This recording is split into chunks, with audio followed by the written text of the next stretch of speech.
എനിക്ക് ഏറെ പ്രിയമുള്ളവരെ, വീണ്ടും ഒരു ചെറുകഥയുമായി ഞാൻ നിങ്ങളോടൊപ്പം. വണ്ടും കിളിയും പറന്നപ്പോൾ, ശ്രീമതി ഇന്ദിരാകൃഷ്ണൻ്റെ കഥ. ശബ്ദം ഷീല ഷെല്ലാസ്.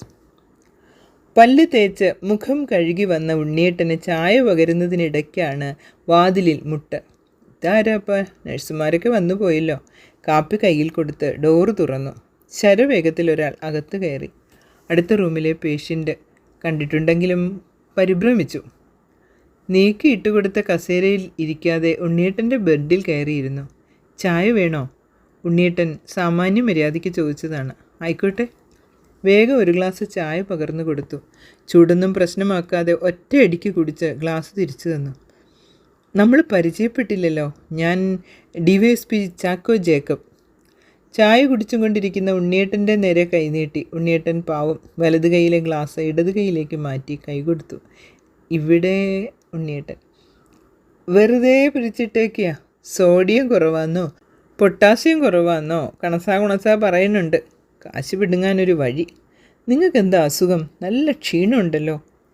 ചെസ്റ്റ് ഇൻഫെക്ഷൻ വന്നത് ശ്രദ്ധിച്ചില്ല. ന്യൂമോണിയായി. എന്തായിരുന്നു ഏർപ്പാട്? ഞാനൊരു ബാങ്ക് മാനേജറായിരുന്നു. എവിടെ നാട്? വേലൂർ. കേട്ടിട്ടുണ്ടാവില്ല. എനിക്കറിയാം. കേച്ചേരിയിൽ നിന്ന് വടക്കാഞ്ചേരി റൂട്ടിൽ. അവിടെ പള്ളിയിലൊരു കെട്ടിന് വന്നിട്ടുണ്ട്.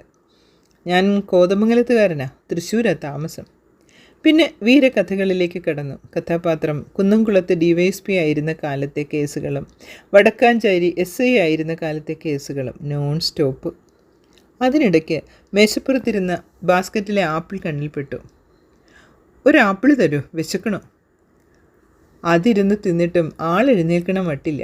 ഉണ്ണിയേട്ടൻ്റെ മുഖമൊക്കെ ചുവന്നു തുടങ്ങി. ദേഷ്യം വരുന്നുണ്ട്. അയ്യോ, എനിക്ക് ക്ഷീണം വന്നു, ഞാൻ കിടക്കട്ടെ. ആൾ ബെഡിൽ കയറി നെട്ടനെ കിടന്നു. ഉണ്ണിയേട്ടൻ്റെ ഇരിപ്പ് കസേരയിലേക്കായി. ബെഡിൽ ഒരാളും കയറി ഇരിക്കുന്നതോ കിടക്കുന്നതോ ഇദ്ദേഹത്തിന് തീരെ ഇഷ്ടമല്ല. കക്ഷിയാണെങ്കിൽ അവിടെ കിടന്ന പ്രസംഗം തന്നെ. അമേരിക്കയിൽ സെറ്റിൽ ചെയ്ത മക്കളെപ്പറ്റി അമേരിക്ക യാത്ര വിവരണം. മെല്ലെ എഴുന്നേറ്റ് പുറത്ത് കടന്നു. എതിരെയുള്ള റൂമാണ് ചാക്കോവിൻ്റേത്. ബൈസ്റ്റാൻഡർ ചെക്കൻ മൊബൈലിൽ സിനിമയും കണ്ടിരിക്കുന്നു. ഭാര്യ 11 മണിക്ക് കുളിച്ചൊരുങ്ങി കാറിൽ വന്നിറങ്ങും. കുറച്ചു നേരം ഇരുന്ന് മടങ്ങിപ്പോവും. സൊസൈറ്റി ലേഡിയാണെന്ന് തോന്നുന്നു. മോനെ, നിൻ്റെ സാറിനെ ഒന്ന് വിളിച്ചുകൊണ്ട് പോവുക. ഞങ്ങളുടെ ബെഡിൽ കയറി കിടക്കുക. തോറ്റു ചേച്ചിയെ.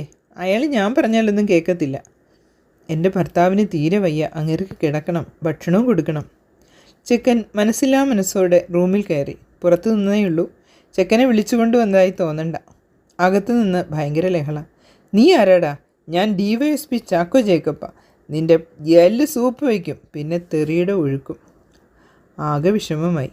നഴ്സിംഗ് റൂമിൽ ചെന്ന് സിസ്റ്ററോട് പറഞ്ഞു. ആ കാരണവർക്ക് ചിന്നൻ്റെ ഇളകിയതാ ചേച്ചി. ഡിസ്ചാർജ് ചെയ്ത് കൊണ്ടൊക്കോളാൻ പറഞ്ഞ ആ പെണ്ണും പിള്ള കൊണ്ടുപോകണമില്ല. വലിയ കുരിശായി. സിസ്റ്റർ പിന്നാലെ വന്നു. ബൈസ്റ്റാൻഡർക്ക് പാവം 2 കിട്ടിയിട്ടുമുണ്ട് എന്ന് തോന്നുന്നു. അപ്പാപ്പൻ എന്താ ഈ മുറിയിൽ എണീച്ച്? അപ്പാപ്പൻ്റെ മുറി പോ. നീക്ക്. എനിക്ക് ഈ ചേട്ടൻ്റെ മേല് തുടപ്പിക്കണം. സിസ്റ്റർ ചെന്ന് കയ്യിൽ പിടിച്ചെഴുന്നേൽപ്പിച്ചു. അയ്യോ, ക്ഷീണം കൊണ്ട് വയ്യേ, എനിക്ക് നടക്കാൻ വയ്യല്ലോ. അതിനെന്താ, വീണ ഞാൻ പിടിക്കാലോ. മോനെ, നീയും വാ. സിസ്റ്റർ പിടിച്ചിറക്കി. ഞാൻ പറഞ്ഞത് മറക്കണ്ട. പോകുന്ന വഴി ഉണ്ണിയേട്ടനോട്. എന്താ കാര്യം? ഞാൻ മുടിയൊക്കെ ഡൈ ചെയ്ത് അയാളെപ്പോലെ കുട്ടപ്പനാവണം. ക്ലബിൽ ചേരണം. മദ്യസേവ പഠിക്കണം. എൻ്റെ ഈശ്വരാ, എനിക്ക് ഇരിക്കണ കസേര കൊണ്ട് അലക്കാൻ തോന്നി. നീ ആ ബെഡ്ഷീറ്റ് മാറ്റി വിരിക്ക്. അസത്ത് പല്ലും കൂടി തേച്ചിട്ടുണ്ടാവില്ല. ബെഡ്ഷീറ്റ് മാറി വിരിച്ചു. ഉണ്ണിയേട്ടൻ കയറി കിടന്നു. ശൈലജേ. ഗൗരവമുള്ള സബ്ജക്റ്റ് ആകുമ്പോഴേ പേര് വിളിക്കാറുള്ളൂ. അല്ലെങ്കിൽ കുട്ടിയാണ്. മക്കൾ കളിയാക്കും. റിട്ടയർ ചെയ്ത കുട്ടി. എന്തേ? അടുത്തു ചെന്നു. 10 കൊല്ലം കഴിഞ്ഞാൽ ഞാനും ഇതുപോലെ ആവുമോ? ഇപ്പോൾ അങ്ങനെയല്ലല്ലോ. അപ്പോഴത്തെ തരം പോലെ. ഡോക്ടർ വരുമ്പോഴേക്കും മേല് കഴുകി കുട്ടപ്പനാവേണ്ടേ? ക്ഷീണം മാറിയാൽ പറഞ്ഞോളൂ. ഉണ്ണിയേട്ടനോട് അങ്ങനെ പറഞ്ഞാലും അതുതന്നെയായിരുന്നു ചിന്ത. എൻ്റെ തലക്കുള്ളിൽ വണ്ടും കിളിയും പറക്കണോ എന്ന് പറഞ്ഞ് ഓടി നടന്നിരുന്ന വടക്കേലെ മീനാക്ഷിയമ്മയെ ഓർത്തു. ഒരു കുഞ്ഞു കഥ. വയസ്സാകുമ്പോൾ മനുഷ്യൻ എങ്ങനെയാകും എന്ന് പറയാൻ കഴിയില്ലല്ലോ, അല്ലേ? പ്രിയപ്പെട്ടവരെ, നിങ്ങൾക്കിഷ്ടമായി എന്ന് കരുതട്ടെ.